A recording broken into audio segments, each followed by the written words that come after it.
So why do, in fact, we deal with failure? So there are a number of different reasons. Now, again, I don't want to suggest that we can't have great change efforts, but based on statistics, based on research, we have to be cognizant of the fact that change can often be rife with difficulty. Where does that difficulty often lie? One of them has to do with how much support we do or do not receive.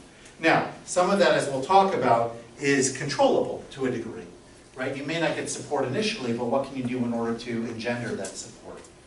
Misunderstanding, right? Not necessarily getting everybody on the same page or on what a good outcome looks like. That's really a critical piece, as we'll discuss. What is the vision? And what does an excellent outcome really look like? When we succeed, what will it be? Right? Too often we have this idea, we're going to change, we're going to enhance our capital campaign, we're going to change engagement levels, we're going to do this, we're going to do that. But how do we concretize it in a way, with numbers perhaps, or other quantifiers, that are going to allow us to say, this is what it looks like. So even before we're there, everybody knows what that goal is. Have we done our homework in that regard? Okay? Also, the misunderstanding about what the processes are that are involved. Does this have a red laser capacity? Yeah. On the side? Top, In the top center. button. Oh, this button here. Perfect. Okay, great. Thank you. I got it. All right? And then the last one, which is something that we talked about before, we'll go through these in detail, is impatience. Right? Do people really appreciate that some change just takes time? It takes time in terms of changing habits. It also takes time in terms of putting the pieces in place in order to make things happen. So my question to you is, and I'm going to sort of ask it without eliciting a response, again looking just at the time to allow us to move forward. When you think about leadership, when you think about individuals who get you to want to change, what is it that they do? Okay? And we have to remember that there's a human element in all of this. I'm going to show you a chart in just a second, which is fascinating. But it reminds me of a story of an elderly Jew in Jerusalem in the beginning of the 20th century, a man by the name of Rabbi Aryeh Levin, who was known as the Tzaddik of Jerusalem, the righteous man of Jerusalem. And he helped people from all walks of life, all levels of observance, people who were incarcerated, you name it, he was there for them. And he was, obviously, as an observant Jew, interested in the keeping of the Shabbat. And so there was an Orthodox community, all the stores would close for the Shabbat, and there was one store owner that would not. And it bothered everybody tremendously. And so Rabbi Aryeh went in, he felt like, how could I go ahead and give this person a lecture? You know what, I'll just go into the store and observe. So he goes into the man's store all dressed for Shabbat with a special Jerusalem type of attire. I don't know if you've ever seen it, sort of like the beige coat and like the Hasidic look and whatnot. And he walks in the store, it's very busy, it's Erev Shabbos or Shabbat, just before sundown. And he takes a chair and he sits in the back of the store. The man who owns the store notices him, but doesn't really want to say anything. Eventually he sees the rabbi's not going anywhere. He said, Rabbi, can I help you? No, it's fine, I'm just sitting, I hope it's okay. No problem. Sits for a little bit longer, it's getting late, it's already sundown. He's still sitting there with the chair. The rabbi's like, you know, the guy doesn't know what to do, etc. And Rabbi Levin eventually gets up to walk out and he says to the man, you should know that I was asked to speak to you about the Shabbat. I was asked to speak to you to tell you how important it is. But how could I possibly do that without getting a sense of what you're dealing with? And you have a lot of business on Friday afternoon and sundown.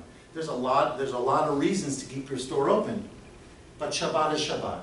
And with that he walks out. And the story continues that the following week the man either closed his store a little bit earlier, whatever it was. Eventually, he stopped completely. Because somebody took the time to understand his situation, didn't pass judgment, told him his perspective, and then he moved on. And I thought that that's sort of like a nice way to tie into this, which I got from John Maxwell, who we're going to quote in a moment. Also, one of the leadership names out there. Take a look closely and tell me if there's anything here that really catches your attention. Can you see it in the back? Yeah. Okay. This one, these say don't buy in.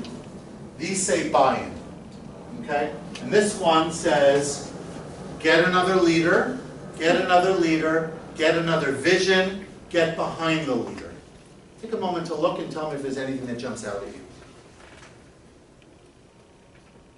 Of the four lines going across, or rows.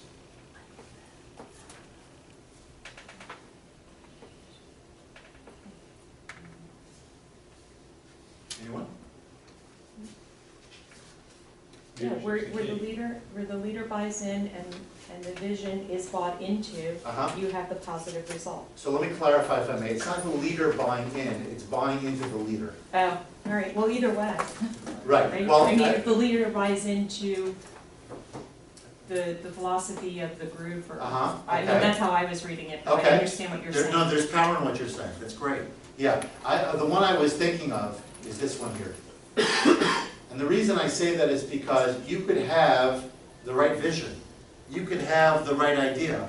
But if you don't sell it right, I'm using it a little more broadly than this is used. I think this is more focused on just making sure that the leader is the kind of person that people could rally behind. But that is a reason. It's a reason, right? And leadership, of course, is professional, but it's also lay.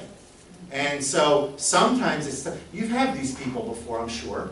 People whose asks are very appropriate, who want the right thing for you, but because of your relationship with them is somehow, toxic or whatever it might be, it just doesn't move forward. Not because the ask is wrong, just because the relationship prevents it from moving forward. So I think one of the things we have to think about when we talk about change management is, are we as leaders creating the environment necessary to help those that we want to lead, not just see the benefit of the vision, but to allow them to see the benefit because of the relationship that you've created with them. Okay? So it's an important piece I wanted to put out there before we got any further, because I think that that's a critical element. All these other things are great, but if there's a relational block, if you just can't see beyond the leader and the ask of the leader, and I will tell you, I experienced that myself. I know for sure, people may not have been willing to tell me, but I know for sure that there were people, in this, in my case primarily teachers, but not exclusively, whose feathers I may have ruffled in one way or another.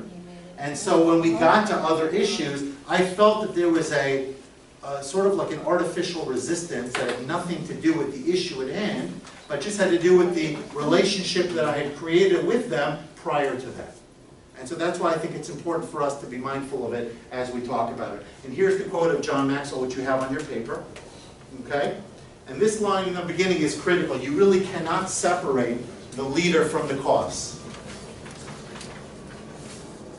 They always go together. Because people see a cause as being driven by a person or a group of people.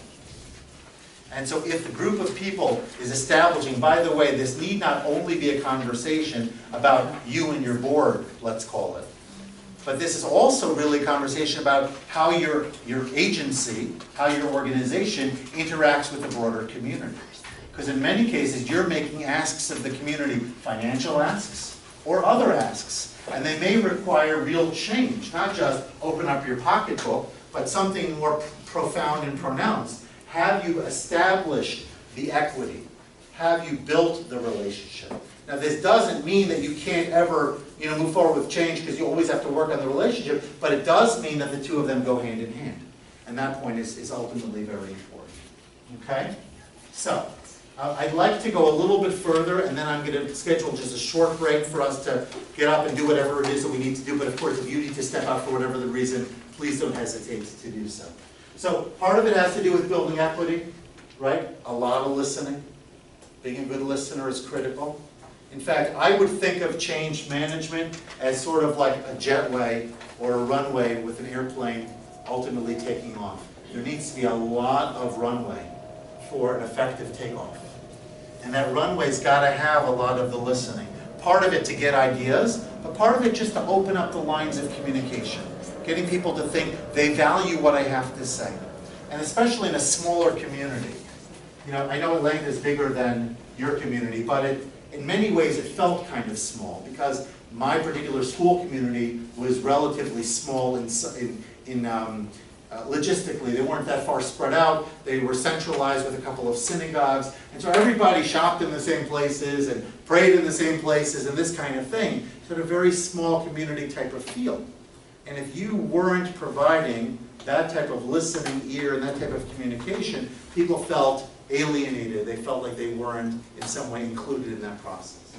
Okay? Where you can, create some small wins. Sometimes they can build momentum, right? And you can demonstrate, when I say you, I mean the leaders in the room, I mean the organizations and agencies of the room. When you can do some change efforts that don't necessarily require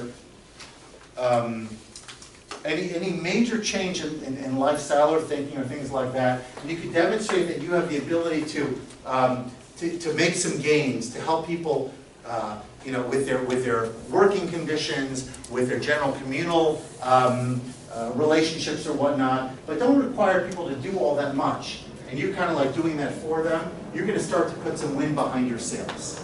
I like to think of it in the examples that I had where we, even some small cosmetic things around the school, improving the conditions of the building and the parking lot, changing the way payroll was done so that it was more automated and people felt like they were being taken care of. Small wins, little things like that. And then when you ask them for something bigger, you have a little bit behind you to get them to push forward. And of course, this is a hard thing to do. Typically speaking, credit will find you anyway. But if you think in the terms of servant leadership, you might be familiar with the term. Servant leadership means I, as the leader, am there to serve my agency, my community. So you don't take the credit for it. The credit will find you. The credit will ultimately find you. But the main thing is people should feel like you're not in it for that. And then when we come back from our break, I'd like to spend a few minutes talking about how do we build trust. Because I think that trust is a key underlying piece as well. Relationships is one, but relationships require trust as well. So when we return, I'm going to share with you a grid, a matrix from Ken Blanchard, another name in the leadership space that you might be familiar with. And Blanchard talks about the ABCD model of building trust. We'll look at it together, and then we're going to jump into some practical applications, including, I hope, the ability to make a case for change.